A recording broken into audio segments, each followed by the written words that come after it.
Um, Firing them up just a little bit early. I'm on my own today, so what I'm going to do is I'm definitely going to get some questions in, but I'm just going to go through my process of going through my various slates, probably rebuilding my baseball lineups, double check my basketballs. I'm playing hockey as well, playing everything. Been doing very well with these off the beaten path slates, whether it be the showdowns in both these other sports, LOL, and so I'm going to continue to do that as long as I could do it without too much stress. But this baseball slate, as straightforward and chalky as it was, it got even more chalky with the, well, not more chalky, but more direct, I guess, with the postponement of the White Sox game, right? Because Maeda was considered, one of the top SP2s on the board, and with him out, I think that Eli Morgan has just kind of assumed that role of that cheaper pitcher to use with one of the top two, Peralta, Bauer, in most builds. I think what's worth mentioning, though, I don't want to discuss it for too long, but I think that it is warranted a really good discussion, is the nature of projections with respect to situations like Trevor Bauer. I mention it only because, projections don't, they can only go on data, right? They can only go on past performance and predict to some degree.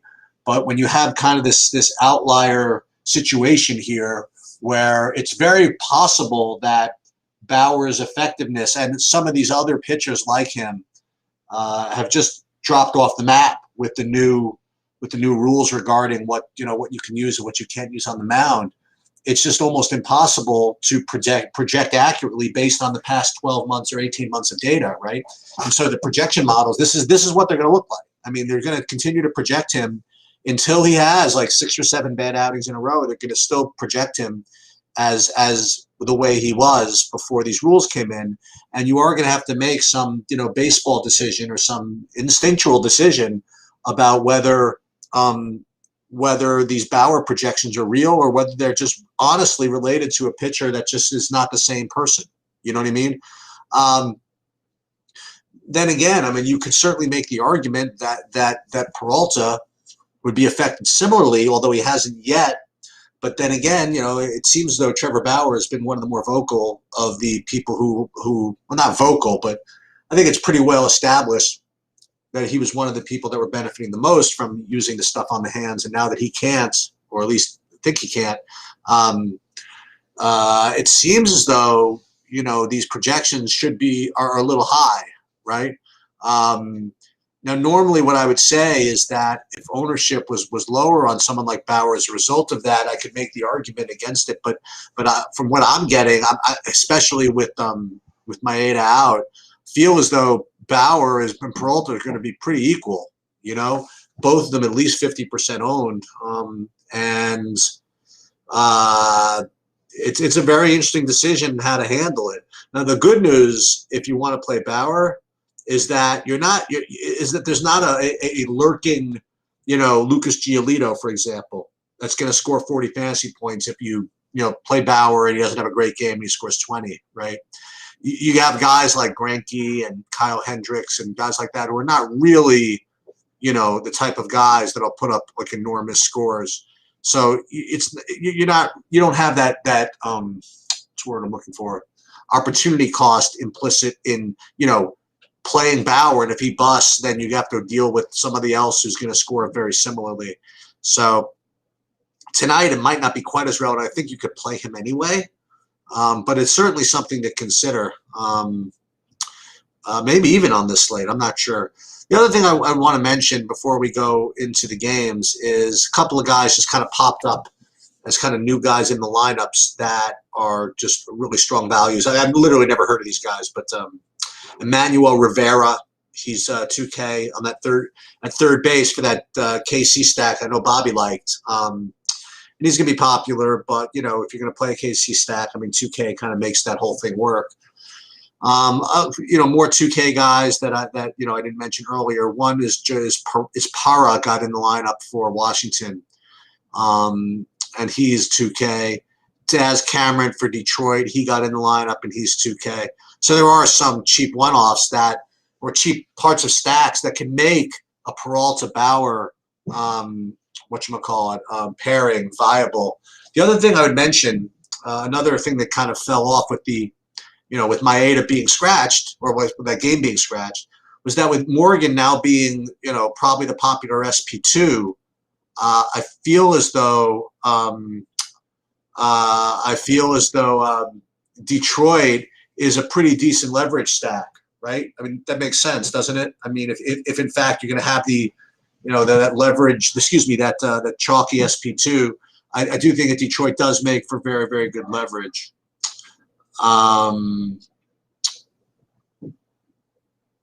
So yeah.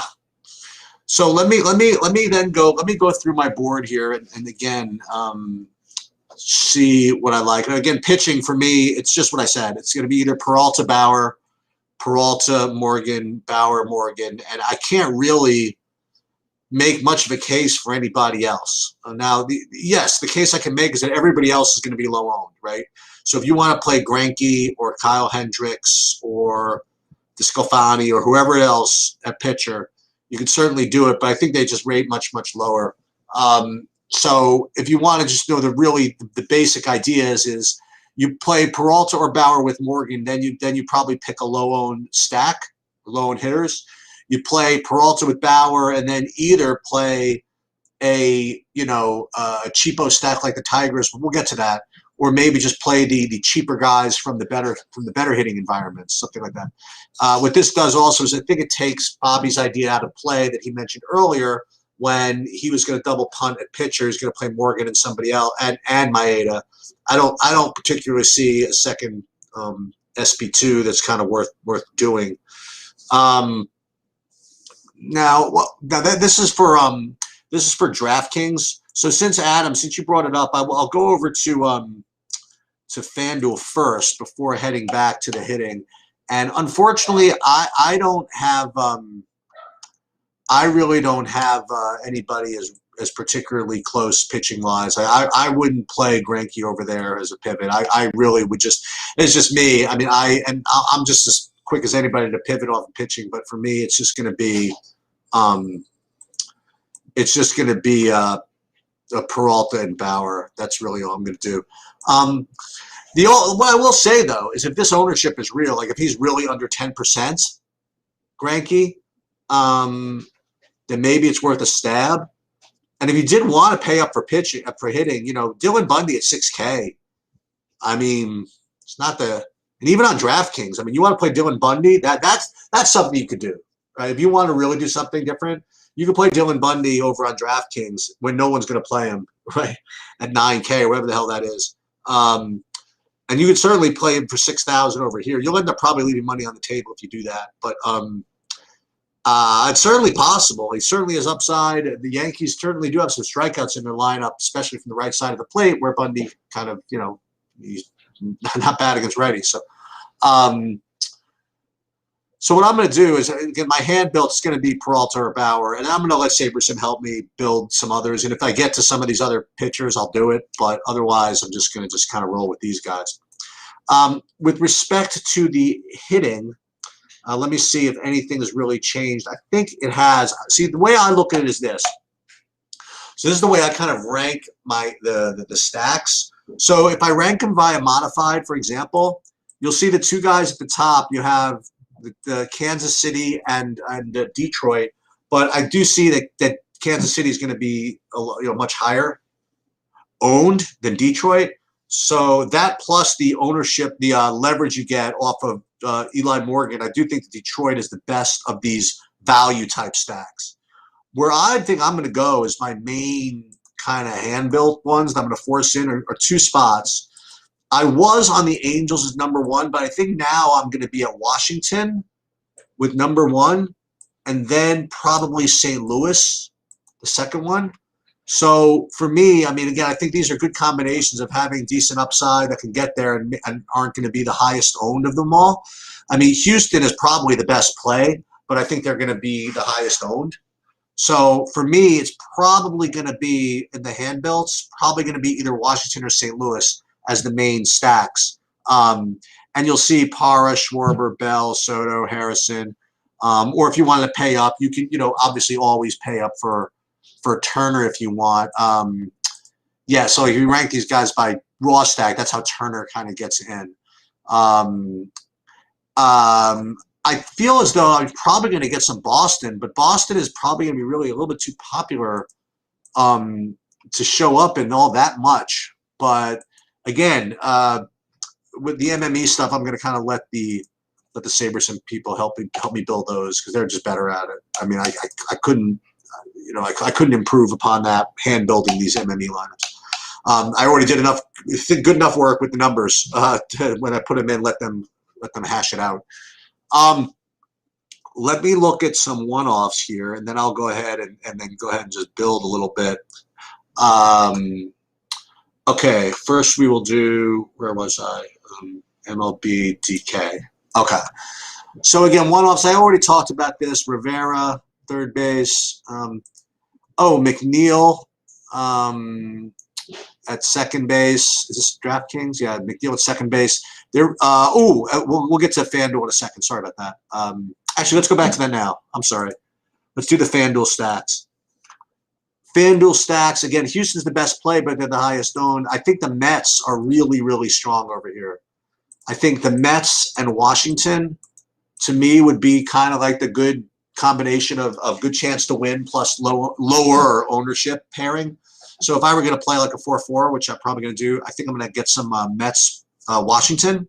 Those would be my top ones. Yankees are fine, but I think they're going to be a little popular. Same with Boston, a little bit too popular for my liking. And then you can get down to your Kansas Cities and your St. Louis's over here as well. So I do like those. Cleveland's going to show up, but they're probably going to be a little popular.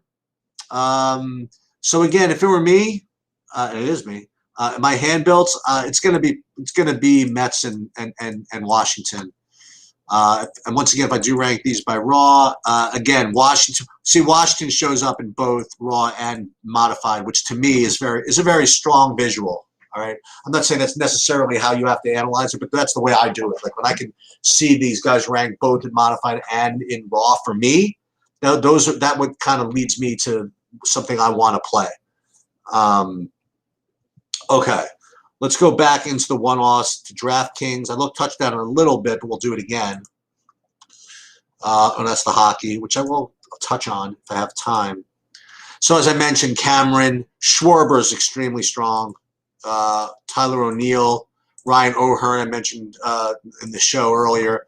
These KC guys, O'Hearn, Soler, Taylor, Rivera, I prefer those as one-offs. I think Richards, as I mentioned, He's got a good spin rate. He's okay against righties. I don't know if I want to do the full stack there. Then you got the Renigfo at 2K. Kiki Hernandez at 3,600. I like him. Tucker 4,400. These guys. Let me look at the FanDuel one-offs. See if anything kind of stands out over there. FanDuel one-offs. Yordan Alvarez, top one-off on the slate over there at 3,700, and you get Jeff McNeil again at 2,600. So this Jeff McNeil, leading off for cheap, is going to stand out. Then you got Luke Voigt, 2,600. Soto only 4K over there. Schwarber, Bell. I mean, all these Washington guys serve as good stacks and good one-offs, and you'll get that on FanDuel. I mean, you'll get the one-offs being very similar to the stacks. So just to kind of show you kind of what I'm doing, I'll go do that actually right now. Like, where is the SaberSim? So what I'll do is I'm gonna rebuild my my FanDuels right now. So what I'm gonna do is and this is, again, you think, how can you use this stuff? This is exactly what I do. So I actually did it.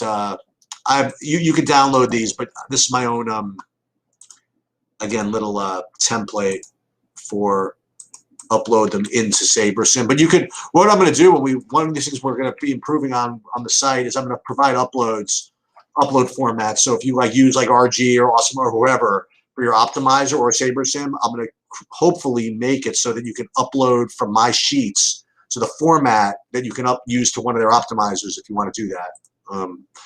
So what I'm going to do is I'm going to set the SaberSim sliders to 150 max because it's going to be, I'm playing these in the lottery. Keep the sliders the same. I'm going to build the 20 lineups. And with FanDuel, I am going to just see what it pops out before I just blindly, blindly change them. Let's see what I get. I'm pretty sure I'm going to get exactly what I was saying, but we will. Because FanDuel is usually pretty formful. Like DraftKings, you'll get some funny business sometimes. But on FanDuel, you'll usually get, what you think. For example, I'm only getting 2 pitchers, Peralta and Bauer, and as far as stacks go, Mets, KC, Cleveland, Detroit 20%, whatever it is. And for players, my highest own is going to be, Jose Ramirez, which is nice. So all I'm doing really with these MME things is I'm just kind of trusting it. Again, not trusting it. I use my own models, my own numbers to put in it. So I'm trusting myself that I set this whole thing up right. So I am entering those, and then what I'm doing is I'm entering the top 4 performers in the bigger buy-in ones. For these, just because again, it's doing the same things that I was going to anyway. So what I'm doing now, I'm doing it on the other side, not because I don't want you to see it, but just because it happens to be there. Okay, so now I've uploaded successfully, and let's see what the ownerships look like after that. So my ownerships on FanDuel are going to be, looks like Peralta 63%, Bauer the rest, Mets, KC, Cleveland, not as much Washington as I thought. Very interesting. Now I'm getting some though, but definitely not as much as I thought. Very, very interesting. Okay, so now we'll do DraftKings. The same thing over there. Again, we're going to upload the. I think I already did that. Yeah, I think I did. Yeah, this is the updated projections over here. So I already uploaded this. So again, we're going to use the same sliders. We're going to cheat. We're going to do 16. And the reason we're doing 16 is I want 4 of my hand builds to be in the lottery also. Just for that's not exactly optimal, right? I mean, you're supposed to, not play, the hand built single entry type things in the lottery. It's not optimal, but you know what? Sometimes we do things that aren't optimal, just in the name of I don't want the thing to hit and me not cash for the big one if in case that comes in. So let's take a look. Pitchers, Bauer, Peralta. I am getting a little Greinke, not as much Morgan. Interesting. Okay, so that's going to be my probably. I'm getting a lot of Detroit probably. Yep. So I'm getting a lot of Detroit, which I'm totally chilled with. That's going to be my leverage. I'm going to be getting a lot of Detroit along with whatchamacallit, with Bauer and Peralta. As a matter of fact, let's go with that. I like that. I really think that's a good way to go. I mean, who's Eli Morgan anyway? He had one good game. Yeah, so let's do that. We're going to put all 20 of these bad boys in. But we're still going to do. Should I keep? I don't know what I want to do. I don't know if I want to keep Morgan in my bigger buy-ins, though. I mean, it is a strong play. Yeah, I'm going to keep those in for now, but I don't know. Actually, should I trust? Yeah, you know what? Screw it. Screw Eli Morgan. Screw Eli Morgan, and we're going to be off to the races. So I'm going to, I can't quite go into exactly, well, I could tell you what my ownerships are without showing them there. So I am like basically all Bauer Peralta together. Yikes. So I am really in the who cares about the spin rate stuff. So then it's going to be KC and Detroit, and Detroit, I guess.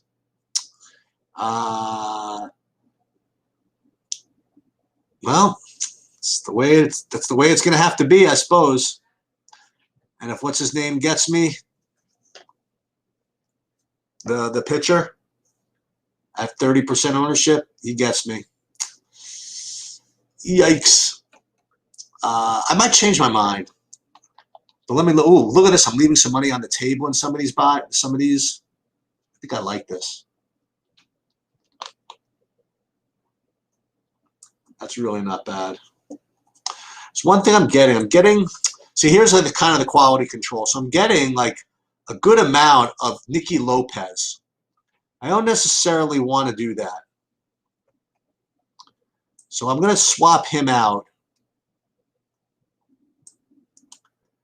for maybe somebody like a better shortstop, maybe like Gavin Lux or something like that, where I have the extra money. Like there was one lineup I'm looking at that I had like 1,200 left over with Nicky Lopez in it. I think I could do a little bit better. And we talked about that in some of these, in some of the videos. Like, yes, it's good to maintain your stack integrity, but not at the name of like really just getting crushed with your projection. You know what I mean? I mean, there's just no way I could justify leaving 1,400 on the table, for example, with Nicky Lopez when I could just easily go up to somebody decent, even to Paul DeJong at 2,900. I think that's pretty important, actually. Where's another Lopez? So what I'm doing here is I'm hunting for Lopez lineups where I leave money on the table. And here's another one, Nicky Lopez, 2,600 with 3,900 left on the table. So I can go back and play Gavin Lux again if I want. Or I could even play Gleyber Torres, but I like Gavin Lux tonight. Here's another one, 1,000 left on the table. 3,600, 3,500. I could play Gleyber in this lineup. So let's go ahead and do that. Very good. And again, blame DraftKings for me not being able to show you this, but I guess that's pretty fair. So here's one. This is so funny. This is one of the things about when you set things up to correlate perfectly is that you get these lineups that are like 5-mans with 1,500 left on the table with Nicky Lopez, right? Which is not something that you want to do. By the way, as you guys already know what's going to happen, right? Nicky Lopez is just like a lock to just blow up tonight. That's okay. Let's play another Gavin Lux lineup over here. Now I'm down only 20%. By the way, I'm just doing this by hand. I'm down only 25% Nicky Lopez. Is that right? Let's take another look. That's fine. That's fine. That's fine. So how much Nicky Lopez can one man have? Let's find out. Nicky Lopez, only 13%. Perfect. Okay. So that's that. My ownerships, again, about 90, almost all Bauer and Peralta. And then I got a bunch of Kansas City, a bunch of Detroit, St. Louis, just really just going to be leaning on those pitchers on DraftKings. Okay. Let me look real quick, see if I have any questions. Then we'll go and do the other sports. Let's see. One of the technological issues I have not been able to master is how to find the browser, because I have so many things open with you guys. Okay, here we go. You like Detroit, Washington, KC. Yes, true DFS. Flight delayed. Looks like I need to tune in, my man. Oh, okay. I think you might be, Bobby. You and the 35% of the other, everybody else who's playing them. I think he's going to be extremely chalky tonight. I think he has to be, doesn't he?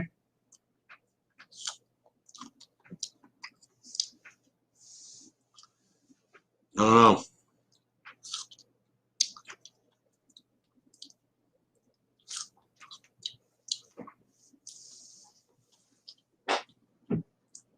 I mean, if you play both of these, you play both those pitchers. Oh, you don't mind the ownership there? Yeah, I don't know.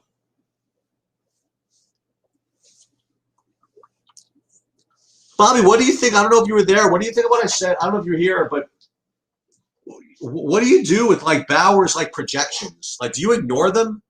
Like all these pitchers that are at risk for really just being average pitchers right now. I mean, I don't know if it's actually the case, but you can't, I mean, like you can't just, rely on the last 12, 18 months anymore. I don't know. I don't know what to do. Today's slate doesn't bother me too much just because there's just so few options. And with Giolito scratched, you don't get that 40-point guy that's ready to crush you if you know what I mean.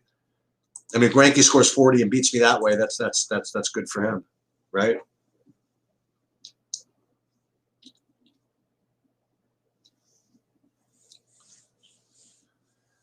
I would have sent you a link. Sorry about that, man. I didn't know you were at the airport. Okay.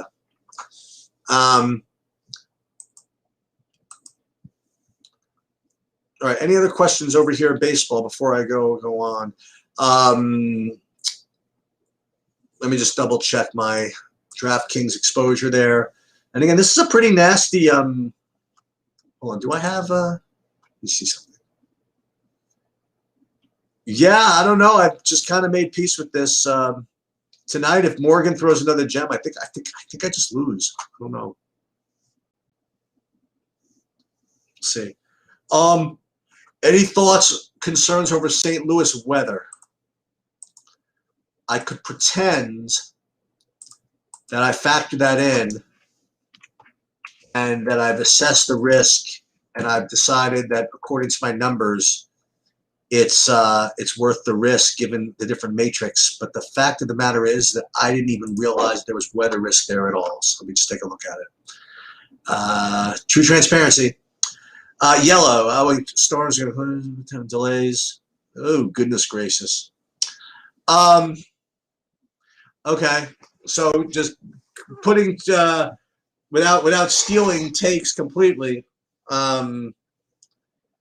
If I were playing pitchers, it would worry me, but I'm okay with St. Louis with the weather situation.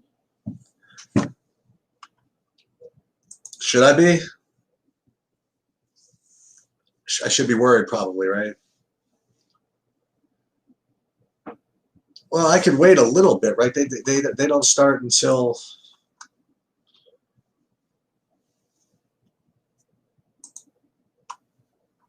When did they start? They start at 8:15. That's the problem, though. If you wait too long, then you miss all these 7 o'clock games.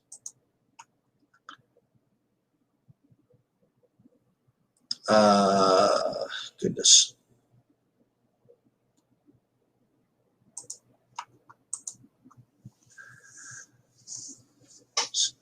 Bauer is still the best pitcher on the slate. Yeah, sounds good to me. I mean, I just think those two are just standouts, and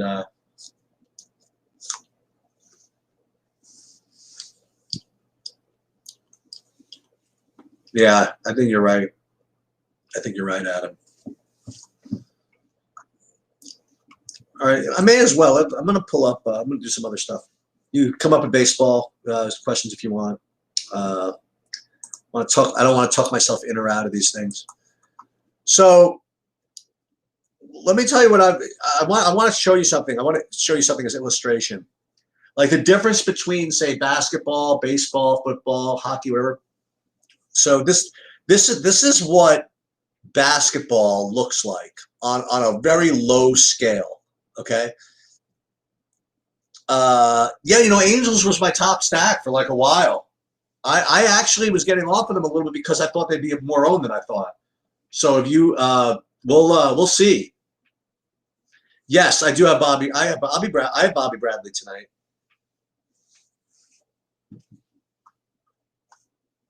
I got a little bit of Cleveland. But I wanted to show you something. So this is on a very, very small scale what the NBA is really all about. Okay, So this is just the showdown slate, so it's only like, you know, a handful of players. But like you see, like I rank these guys by like my value score. And again, a couple guys don't have projections. And then you see to the right, the ownership is like exactly the same. You know what I mean? Like you don't get a break. Like you can't, you just can't find someone who rates to be a good play that's also going to be low owned. You need to, like, you know what I mean? Like, so that's why you need like the bigger slates to make these things kind of work, you know, especially in the playoffs where everybody knows the rotations and there's going to be really very little room for variation from that. This is just what you're getting. And but the funny thing is I've been doing really, really well with the showdowns. You know what I've been doing? I've just been locking in these guys up at the top and just shuffling these guys around. And you know where I've honestly been getting a lot of my EV from? Is from the people that are playing like freaking Abdel Nader, you know what I mean? And Cousins and Craig, you know what I mean? I know you can make cases for them, but they're just really, unless you have the chance that they actually do something is so slim, given the way rotations are just so tight. And I don't know, man. For me, I got no problem with these showdown slates, like going for some chops, you know, and taking, you know, getting good EV along the way. So I'm just locking in these dudes.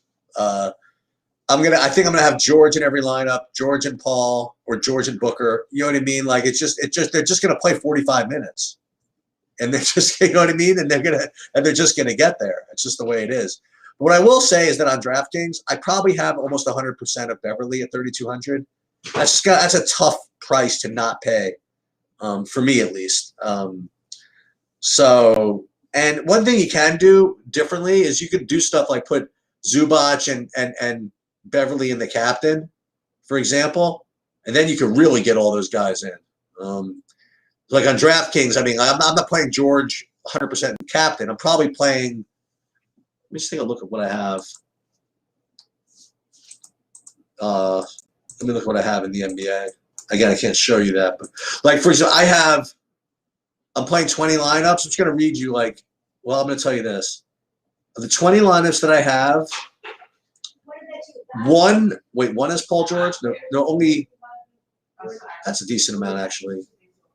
So like 40% of Paul George in the captain. But I have only one Chris Paul in the captain. I have no Bookers in the captain, and the rest is trash. Like the rest is either Beverly, Zubac, Reggie Jackson I have in the captain, DeAndre Ayton, and just, you know, hoping it opens up enough to get these other guys in. And we'll just see kind of what becomes of that. Clips should be up 3-1 in this series. What, you mean if Kawhi were playing?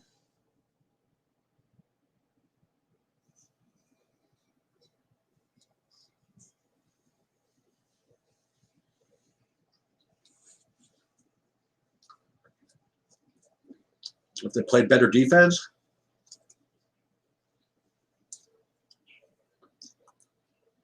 I mean, they should be. I still can't believe they gave up a freaking baseline out of bounds play that you run in freaking fourth grade. I mean, literally, you run that play in fourth grade. I mean, obviously, you don't run it for a lob, like lobbing it up for Ayton, but that's literally like a fourth grade play you teach, where you got cuts to the basket and the big man puts it in.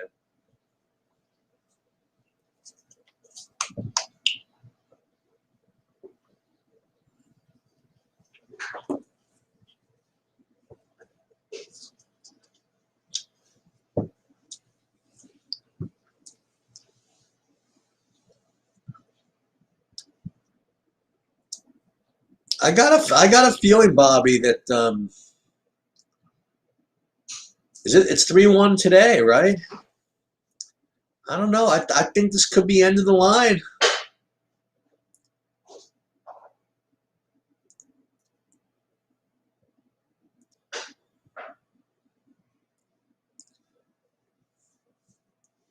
Yep. You are correct. That's what happened.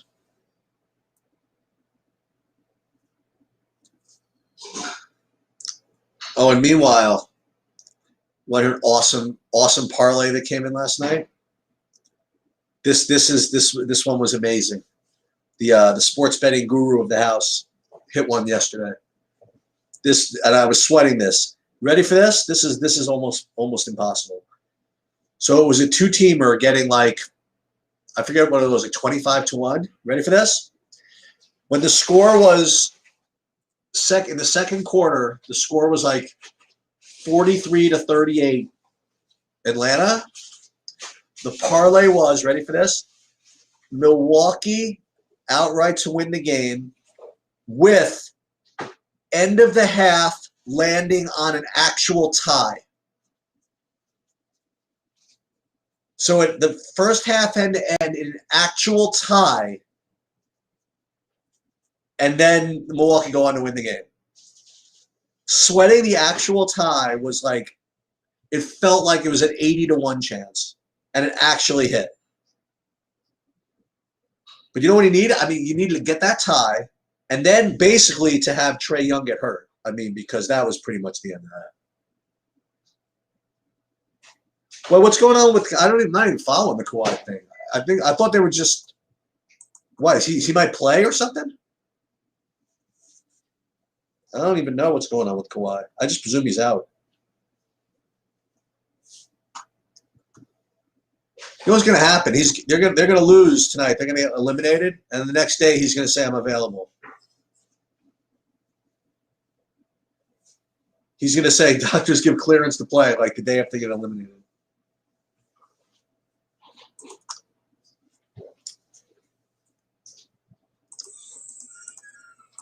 So that's what I'm doing. NBA. Hold on, we'll talk about that in a minute. And then also might as well pull up my FanDuel as well. And like FanDuel looks very similar, right? By the way, Bob, I don't even think you know this. Do you know how? Do you know how? Yeah, no kidding. Project Green. Do you even know how it works on FanDuel? FanDuel, whatchamacallit, showdown slates. It's just the most ridiculous thing on the face of the earth. Okay? For those of you that have never played this, okay? These are the rules. You get 5 players. The MVP gets 2x points. The star gets 1.5x points. And the pro gets 1.2x points. And the utility gets 1 point each. I really, really hope they don't do that for football. Because I want to play some football this year, and I don't want to play that. I really don't want to play that structure. I like it. 8 players. Ooh, that's strong.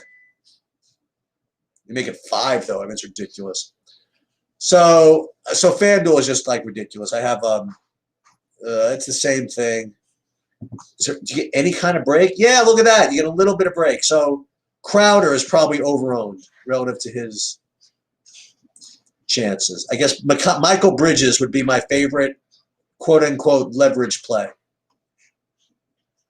Reggie Jackson, Zubac, and Bridges instead of Marcus Morris, Cameron Payne, Terrence Mann. That would be my very, very slim amount of leverage. But I'm telling you, what I've been doing is I've been making money seriously off the people that have gotten too fancy.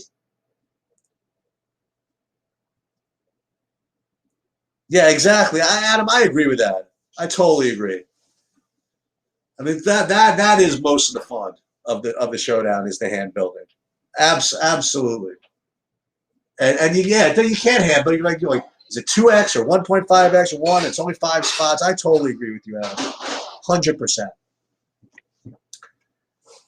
You know, the other thing, by the way, I'm not going to do it, but I'll tell you, They didn't really market this structure well enough. I don't know if they're going to do this in the NBA Finals.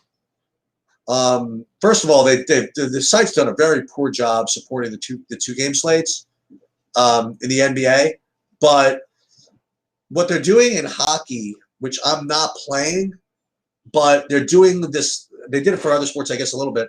Was they're doing a lineup for the series, like the whole Stanley Cup. You got to pick one squad, one 8-man squad or whatever, and then that rolls every game for the 7 games or however long it takes. I kind of like it as a route, and I'm totally into it for the NBA Finals. I think I want to do that. I don't know. I think that's a lot of fun. I think the sites. I've been able to get my projections in order for that, so I'm not just so I'm not playing it. But I think I don't know, man. Bobby, you into that? I kind of like that. Imagine doing that for the NBA Finals. That instead of just running the same basically showdown slate every night, which is probably going to be your similar lineups or whatever. You just take one lineup and you roll with it for 5-7 games. I guess it is. I guess it's more skillful to play a showdown so you can make adjustments. I suppose so.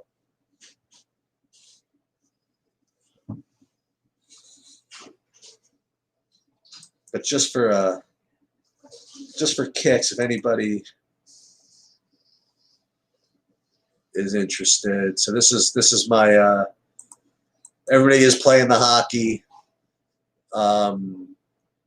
See, this is the difference between hockey and basketball. Like hockey, not that I'm going to win, really, but here, if you rank these guys, whatever, they're guys so close because it's freaking hockey and anything can happen. And some of these guys, are like, no one's going to own these guys. So you can actually win these things like by yourself in hockey, because in hockey, it's not like basketball where they can just play 6 guys the whole game if they had to. Hockey, you just can't do that. Like you got to run like 15 guys on the ice at some point during the game. So you get one guy out on the ice when the puck goes in the net. That's huge. So this is what I'm doing with the hockey. I'm definitely I'm overweighting these Tampa guys, but you'll see there's a lot of dudes, and this is a good optimizer sport. The hockey, especially hockey showdown, because I wouldn't think about any of these guys. I wouldn't have any idea what to do here. Like, if all these guys rank the same, I would probably just go, just take the lowest known guys. I would take this Cernak guy, whoever it is, boom, and Shea Weber, boom. Just take those guys. But then this one, you could use an optimizer that'll simulate the games for you. And again, I hate to be like just totally like touting freaking SaberSim all day today. But I actually watched a couple of their videos where one of them was like an hour on how they built their MLB model, like their simulator. You got to be freaking kidding me. Just goes to show like how much smarter than me so many people are. I mean, like, I know there are a lot of people smarter than me, but the amount that some people there are, the amount of people that are smarter than me and the amount smarter they are than me, boy, that's a mouthful. It's kind of amazing. But that's good. Let smarter people do the legwork, and I'll figure out how to make use of it. That's my motto.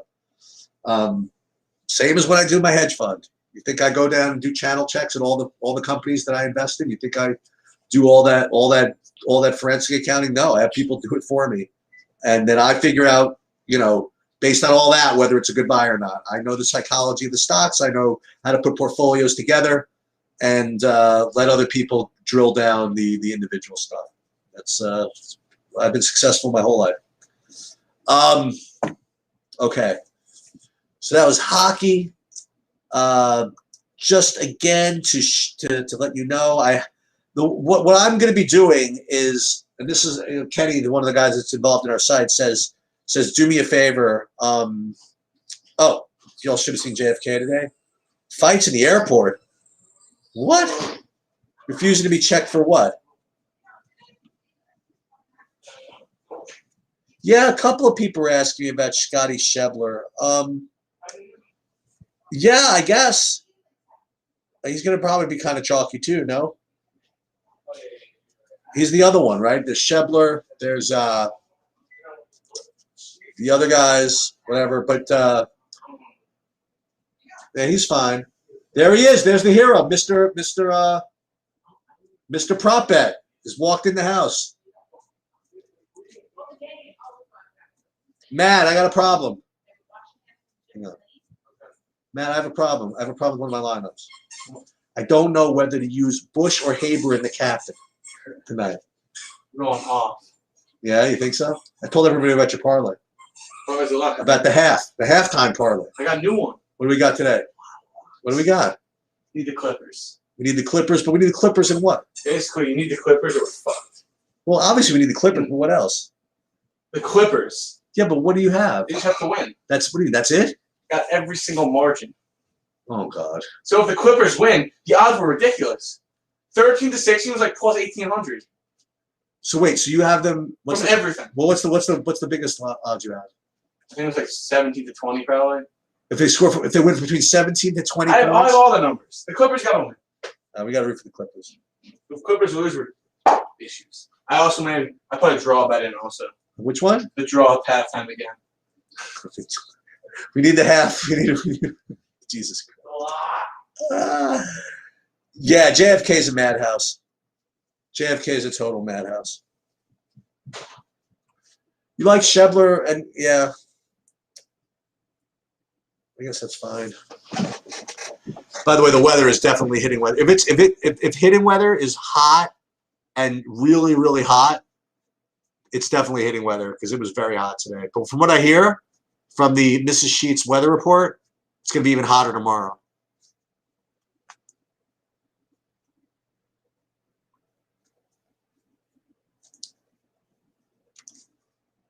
I'm afraid to look at what we have here. I'm going to pull this up. I want to see these prop bets.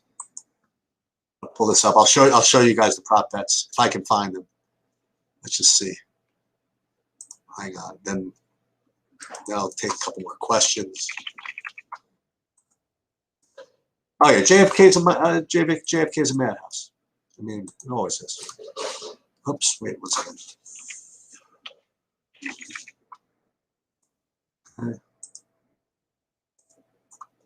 Let's see.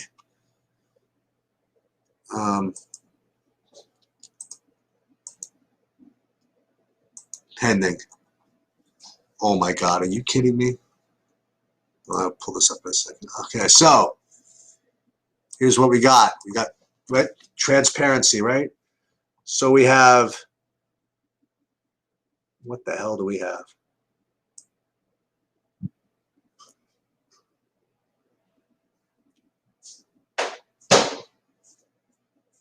So we have, these are multiple singles. Oh, this is one each. So between 14 to 16 points, 25 to 1, 17 to 20 points, 25 to 1, 3 to 6 points, 7 to 1, 7 to 9 points, 12 to 1, halftime tie, 20 to 1. But this one is plus 30 to 1. I don't even know what's going on. I don't even know what to root for. A real degen in training here. Look at this. It's freaking crazy.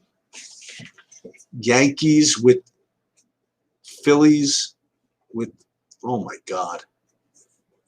Gotta be kidding. San Francisco Giants. Oh my goodness gracious. What do you guys think?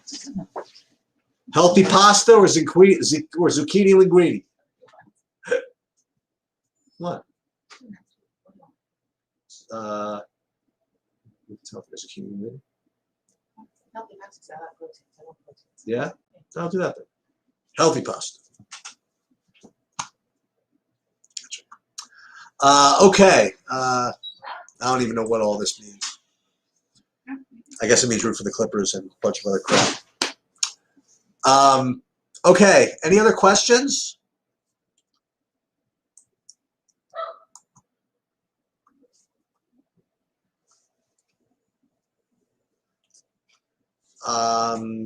So Bobby is en route, so he's going to be back for the normal I guess the normal content. Watch for announcements about the website. Root for everybody that we just talked about. I'll do one more weather update. Let me just take a look. One more second.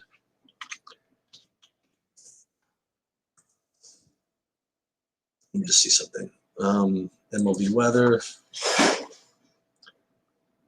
It is now officially the same. New York and Washington. Okay. Yeah, en route. Well, how long was your delay getting here? It was like 6 hours, right?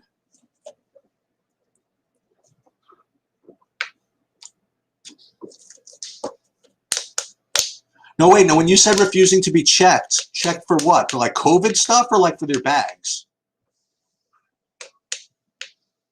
2.5 hours to drop off a bag.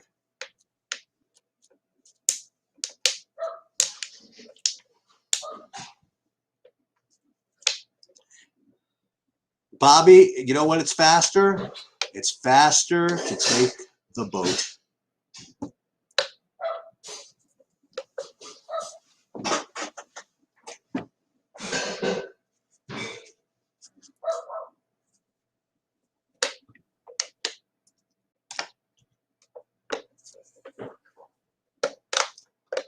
Oh, the international flags. Yeah, people. You know what? People can't wait to get out of here.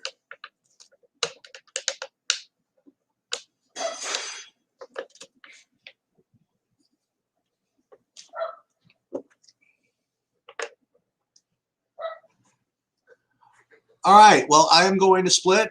My lineups are in. For better or worse, my thoughts are in. No questions. Good luck and have a safe flight. Or hopefully you're not sweating at 11 o'clock p.m. in the airport. All right. Good luck to you.